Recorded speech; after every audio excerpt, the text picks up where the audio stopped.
Here are some key questions that are confusing friends, family, and investigators in the disappearance of the missing teen, Jay Slater. The frantic search to locate missing teen Jay Slater in Tenerife is now continuing into its second week, and rescue teams are still continuing to search the mountains in the northwest of the Canary Islands. The 19-year-old was reported missing on June the 17th while on a holiday with his pals. Now, Jay attended the NRG rave, before reportedly travelling over 30 kilometres to the rural village of Masca with two men that he'd just met. Now, one of the things that confused me about this case was the timing in which Jay Slater actually went missing. Now, it was from my understanding that Jay missed his bus, but we'll kind of get into that one in a minute. But I thought that this was roughly around 8 PM on June the 16th, and a witness would have seen Jay and told him that the next bus would have been at 10 AM the next morning. And it made a little bit more sense to me as to why Jay would have looked at the timing of this and thought that maybe an 11-hour walk was somewhat doable. But as it would actually turn out, the witness stated that she saw Jay at roughly around 8 AM on the morning of June the 17th. Jay would ask her when the next bus would be, and this is when she would signal to him that it would be roughly around 10 AM. So just a 2-hour wait. The next time this witness saw Jay is when she was travelling to a town in the opposite direction from where Jay should have been headed to. And while travelling in this direction is when she encountered Jay again roughly 25 minutes after she'd seen him the first time. So this would place Jay there at roughly around 8:25 AM. And again it would place Jay there going in the opposite direction. Now this 11-hour walk would have only have made a little bit more sense if Jay had arrived at 8 PM at night, missed his bus, and the next bus was the next morning. Rather than waiting 14 hours alone in a bus stop, Jay thought that the better option would have been to have taken the walk back to his hotel. But if Jay rang Lucy Laura at 8:30 AM and told her that his phone was on 1% battery and that he was also lost somewhere in the mountains, one thing that's confusing here is why didn't he just wait for that bus if his phone was on 1% battery? If he knew that that bus would take him back to his accommodation, why on earth would you risk an 11-hour walk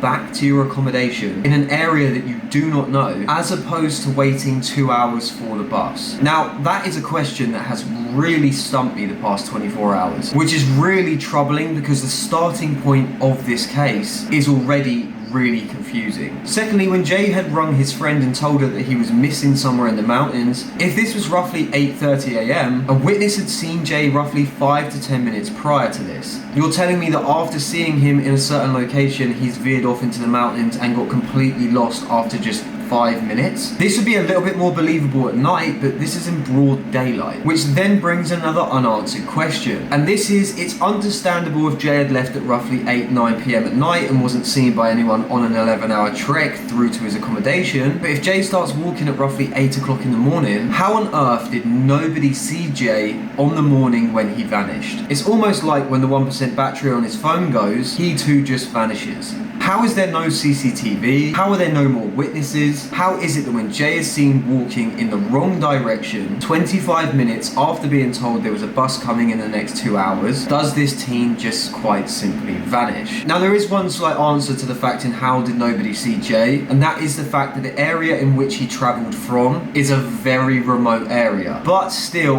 we don't know at what point Jay stops walking or where he vanishes. So we don't know why CCTV doesn't pick him up at 9 AM, 10 AM, 11 AM, and so on. There has been some CCTV released, very blurry footage of an individual that could be Jay, seen roughly around 6 PM on Monday the 17th of June. But at this point, it's inconclusive as to whether that footage is Jay or not. The other obvious unanswered question would be, why didn't he just wait for his bus the morning that he disappeared? Again, with this case, I just can't wrap my head around that part, because it's intertwined with the fact that this individual has low battery on his phone. Even if you look at Google Maps in the area in which Jay went missing, it's mountain terrain. It's not like the individual can see a clear path as to where he should actually be walking in the first place. As the only answer that we kind of have logically right now as to why Jay didn't wait for the bus is that he went against waiting for 2 hours for the bus and instead took an 11-hour walk back to his accommodation, which is roughly over 30 kilometers. The other question is the obvious. Who are the unknown men that Jay stayed with? And why did Jay leave his friends? So not much is known about the two men, other than the fact that they're thought to be British. Other than that, the only real thing that we know is that they booked a remote Airbnb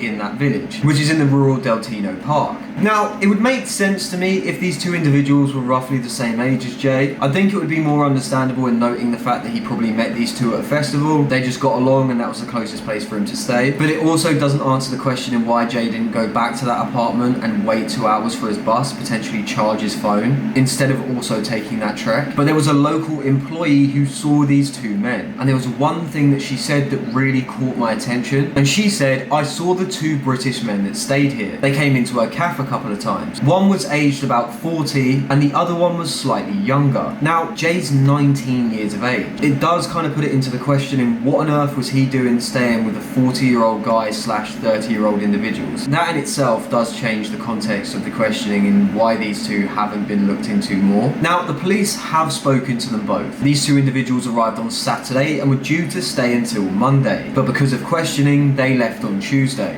And it's been reported that Spanish authorities didn't actually find these two individuals themselves after one of Jay's friends, Lucy, had gone through Facebook posts and pictures. Apparently she was somewhat able to identify and locate these two individuals, and she actually went to question them herself. It's also been reported that these two individuals told her that they told Jay that there would be a bus running every 10 minutes, which is really strange in itself because obviously, as we know, it wasn't. And what would give them the indication to say this to Jay? Now, the day that Jay actually went missing, these two individuals were due to fly back to the UK. Could explain why Jay didn't go back to their apartment, as they may have had to have been checked out by a certain time, but usually when you look into these Airbnb things, it's roughly around like 10 or 11 a.m. So there is still potential that Jay could have gone and waited at their apartment, but whether or not they were packing, getting ready to go home, and he just didn't feel comfortable there, I just don't know the answer to that question, but it's just really strange in why he didn't do this. Now, the other question that seems to be flying through social media would be, is there a third party involved? So Jay's family have actually repeatedly questioned this, which in itself doesn't really help because it only adds more fuel to the fire, but they're questioning whether a third party was involved in his disappearance, as they're struggling to believe that he just simply vanished alone in the mountains of rural Masca. Obviously, it's really hard when any family member is involved in a case like this, because one of the main things is that, say Jay did just vanish in the mountains and succumb to dehydration, for any mother or father, losing your 19-year-old child like that just doesn't somewhat seem believable. The only thing that is believable in this case is the fact that their son is currently missing. Whether or not it's 1% hope or 99, they will put percentage of hope in the fact that Jay will be found safe and sound. Now, we're entering the second week of Jay's disappearance, and there have so far been no signs of the teen's whereabouts. And sometimes we as individuals have a way of protecting ourselves through a coping mechanism. Our brain will question and then answer those questions itself in a way of our personal experiences that can lead us into rabbit holes and theories like, was there a third party involved? Because to the individual, it can make more sense than their son simply just vanishing, as parents will question themselves on why their child didn't do X, Y, and Z, when it seems like to them it would have been a very simple answer that could have had their child alive to this day. So we do somewhat make theories and speculation, or somewhat follow it down the rabbit hole, dependent on our personal experiences of law enforcement, how law enforcement have dealt with certain cases, personal experiences of how the individual has felt about law enforcement, and whether or not a place like this with a lack of resources. It's a well-known fact that a lot of criminals reportedly go over to Spain because the Spanish won't find and extradite those people back over to the UK or wherever it is that they are from. It seems to be a little bit more about where the money's being placed as to how they decide a definitive answer moving forward with whatever actions they may take. But that question at this point seems somewhat logical or reasonable to keep an eye out for, because a lot of these unanswered questions just lead to more questions as opposed to answers, and once that happens you start to kind of feel like you're veering way off track. Now, the Civil Guard has expressed that they're keeping an open mind and that they will follow up every possible lead in this case, with the final question being, is that CCTV footage that was released Jay SLATER? Now, there was CCTV footage released of a man walking through a church square in the village of Santiago del Tide, and this was around about 6 p.m. on Monday, so 11 and a half hours after Jay had made his phone call, and the evening of the day that Jay went missing. Now, this photo has been shared by family and friends, as they believe it could possibly be him. They've claimed that the Civil Guard are investigating it, but police in Tenerife have not yet confirmed whether the lead is even being looked into as a credible possibility. There are just some of the unanswered questions that are baffling investigators, friends and family of Jay SLATER, as the search for the missing teen Jay SLATER enters its 9th day. Now, let me know what your thoughts are in the comment section down below. Like and subscribe as it really helps out the channel, but otherwise, thanks for watching.